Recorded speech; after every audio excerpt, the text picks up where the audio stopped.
સ્વામિનારાયણ જય સ્વામી. જવો ઉડલીથી મહેમાન આવ્યા છે. સુરત તો આમ તો સુરત જ રહેશે. ઉડલી તો ક્યારેક આટો હોય મારવાનો. હા, ઉડલી તો ક્યારેક જ આવે. શું હાલે છે? કેવું શું હાલે સુરતમાં? કેવું ધંધામાં તેજી છે કે મંદી છે? એવું છે? તેજી કેદી આવશે? તેજી આવશે કેદી? એવું છે તો વાંધો નહીં. હીરાવાળા તો બહુ રાડી નાખે છે કે અમારે બહુ નબળું છે એમ કરે છે. બરોબર, હવે સુધારો કયો તો સારું.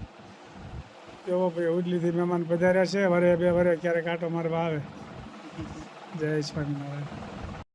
ઈદડા બનાવવાના છે.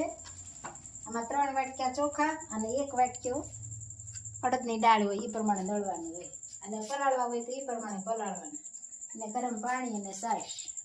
એટલે ખમણ જેવા જ આવે ને? હા, સફેદ થાય. બરોબર. ખમણમાં ચણાની દાળ હોય અને આમાં અડદની દાળ, નિમક, અને આમાં ખાવામાં તુવેરની દાળ આવે કરવાની હોય,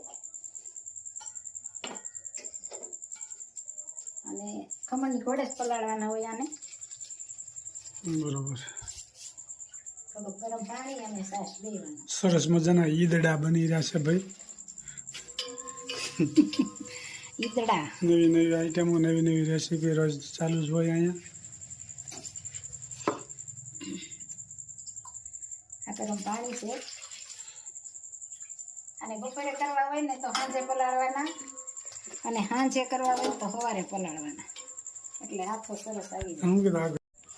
ઈદડા બનાવવાના છે. ચોખાનો લોટ અને અડદની દાળ, અને ગરમ પાણીમાં પલાળવાના, અને છાશ નાખવાની. ગરમ પાણી અને છાશ બે મિક્સરમાં.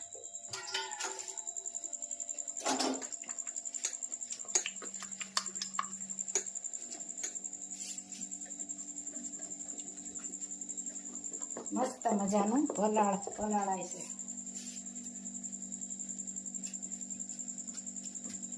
આ મલાઈ એટલે એક રસ થઈ જાય બધો, એક ધારું.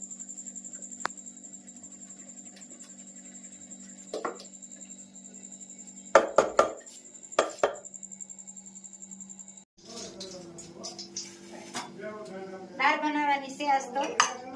તુવેરની દાળ અને ઈડલીની સંભાર. ઈડલી સંભાર કહેવાય ને? હા.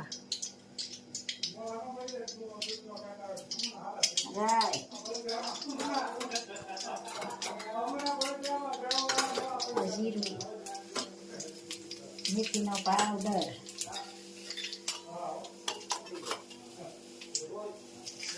બાજિયાનો લવિંગ, ભૂકો, લીમડો, અને આ ટમેટા.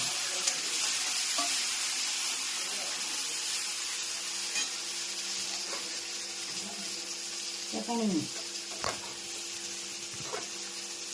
હળદર અને ધાણા જીરા.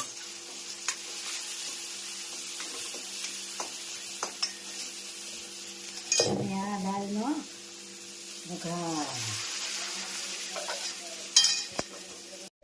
ઈદડા મૂકવાના છે. દાળ બની ગઈ તૈયાર. સરસ મજાના ઈદડા બની રહ્યા છે. ઈદડા તેલ લગાવીને નાખવાના. ઈદડાનું ભાઈ શરૂ થઈ ગયું છે. પલાળ્યું હોય ને, સાજીના ફૂલ અને લીંબુનો રસ.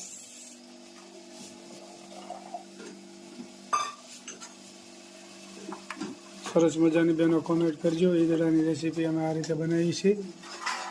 તમે કઈ રીતે બનાવો છો એ બધી પાછું જાણ કરતા રહીજો.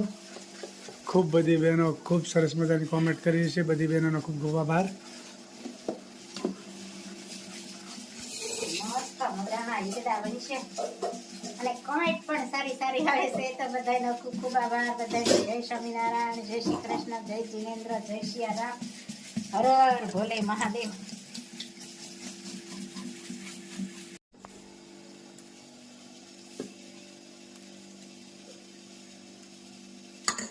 આ ડીશ મૂકીને ઉપર મરી ચાટવાનામાં ચટણી ન હોય, મરી પાવડર હોય ને ઈ જરા અંદર જરા પાણી ભરવાના. બફાતું હોય એની ઉપર મસાલો.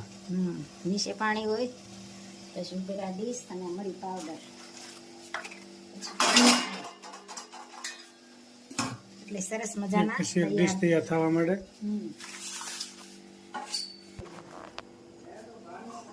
ઈડલી સંભારની તુરની દાળનો વઘાર કર્યો છે. સરસ મજાનો વઘાર થઈ ગયો છે, મસાલો થઈ ગયો. પછી આ શાક પણ થોડીક વાર ઉમેરશું, દાળ ઉકળી જાય પછી આ શાક રીંગણા, બટેકું, ટમેટું, દૂધી શાક નાખું છે પછી નાખશું. અદરે મોસારે સપનું આવ્યું, રામજી વનવાસ, ગુરુજી મારે જાવું છે રામની પાસ. નાથી ભરતજી શાલિની સરિયા, આવ્યા વન રાવણ મોજાર, ગુરુજી મારે જાવું છે રામની પાસ. અહો ભરતજી તમે ક્યાંથી ને કેને દેખાડું વનવાસ, ગુરુજી મારે જાવું છે રામની પાસ.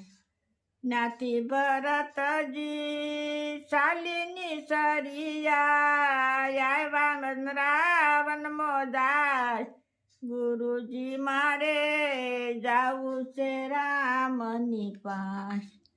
અહો ભરતજી તમે ક્યાંથી ને કેને દેખાડું વનવાસ, ભરતજી તમ ઘેરે જાઓ મારા વીર.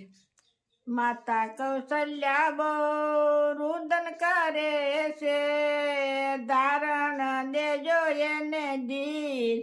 ભરતજી તમ ઘેરે જાઓ મારા વીર.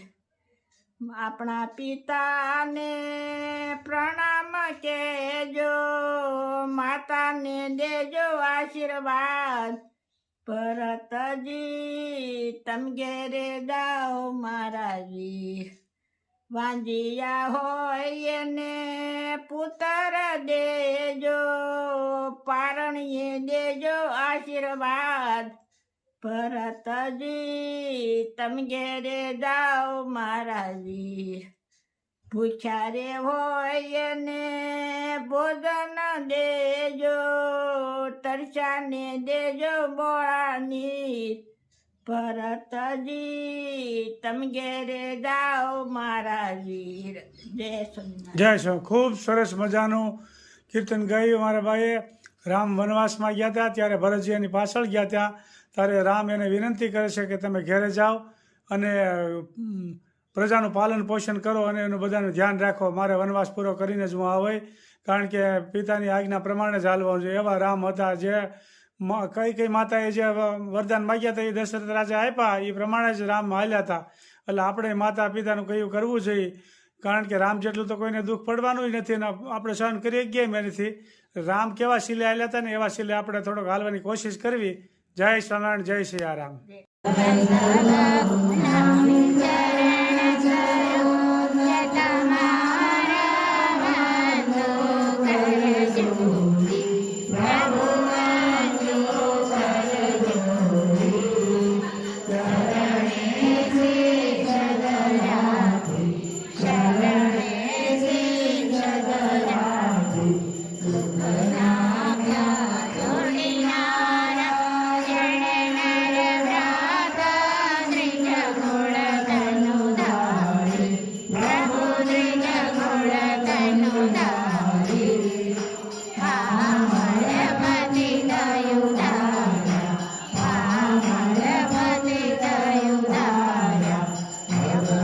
Bye.